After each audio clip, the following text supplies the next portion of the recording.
In the Arctic, humanity's fate hangs by a thread. The Prime Minister of Greenland, Jens Frederick Nielsen, sounded a death alarm on the third 21st warning of the unthinkable, an imminent military invasion from the United States, with Donald Trump turning the desire for annexation into a war cry.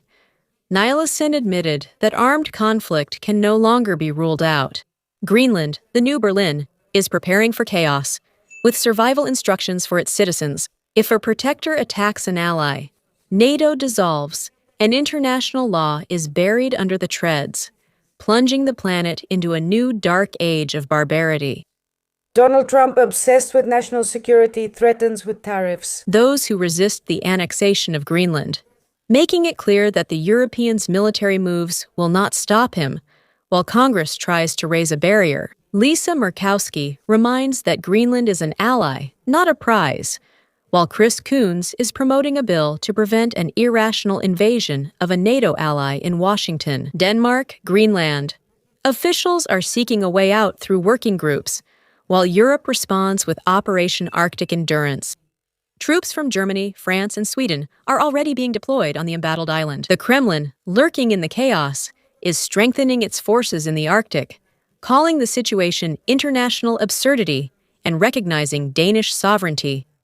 Moscow publicly reiterated that Greenland is sovereign territory of the Kingdom of Denmark, but pointed out that the political and strategic environment around the island is becoming increasingly complex. The Kremlin spokesperson, Dmitry Peskov, stated on Friday that Russia starts from the assumption that Greenland belongs to the Kingdom of Denmark. He is also monitoring a situation he called very controversial and exceptional.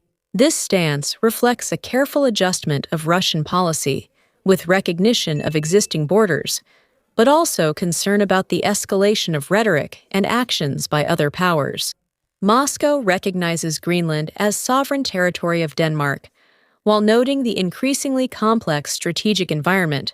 Despite the formal recognition of borders, the Kremlin expresses concern about the escalating tension in the Arctic, adjusting its policy to an uncertain reality where stability seems like a distant illusion.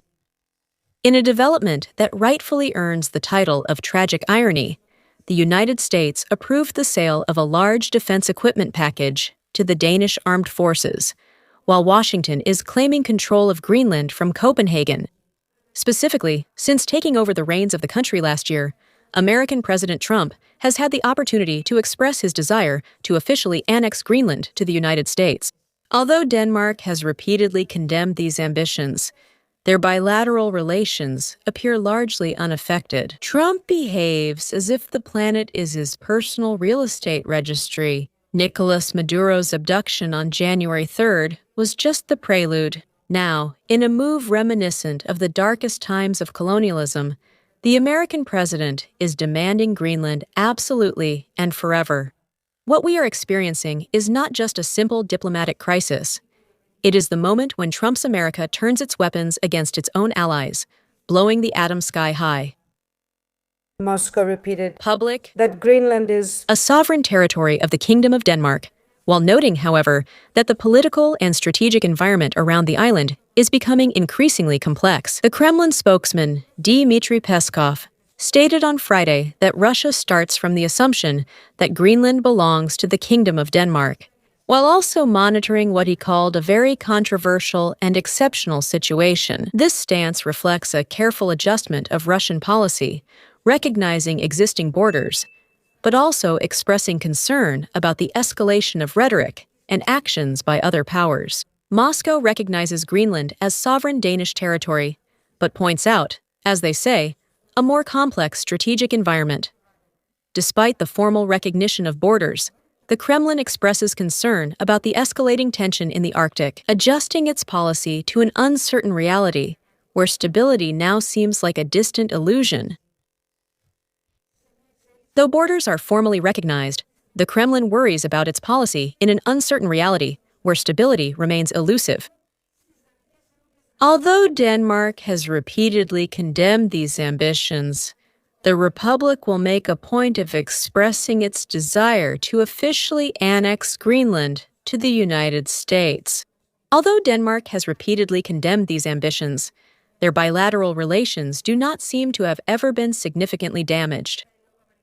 Donald Trump acts as if the planet is his personal real estate. The abduction of Nicolas Maduro on January 3rd was just the prelude. Now, with a move reminiscent of the darkest times of colonialism, the American president demands Greenland absolutely and forever. What we are experiencing is not just a simple diplomatic crisis. This is the moment when Trump's America turns its weapons against its own allies, blowing NATO apart. The Danish Prime Minister, Mette Frederiksen, is in despair as Trump threatens to militarily annex a region belonging to a NATO member state. The concept of collective defense is dying. Instantly, Article 5, which for decades was Europe's shield, is now becoming a worthless scrap of paper in the hands of the White House. Trump doesn't want Greenland just for defense. He wants it for its immense wealth, for the rare metals hidden in its depths, and for the new sea routes that are opening up. Melting ice represents economic and military expansionism. A year ago, Trump told reporters that the United States should absorb Greenland and regain control of Panama. We need them for economic security. Christine Lagarde, calling herself Mrs. Crisis, cynically predicts global stability will collapse. She warns of a fragmented world where sudden economic and political shocks will become the new grim normal. Inequality fuels the extremes, while Europe remains trapped in its own indecisiveness, unable to control its destiny. Her remaining at the helm of the European Central Bank until 2027 suggests a mission to manage upcoming disasters that the elite already knows about. The ground is giving way, and the diplomacy of the banks is simply preparing the ground for a permanent state of emergency. The old world is dead.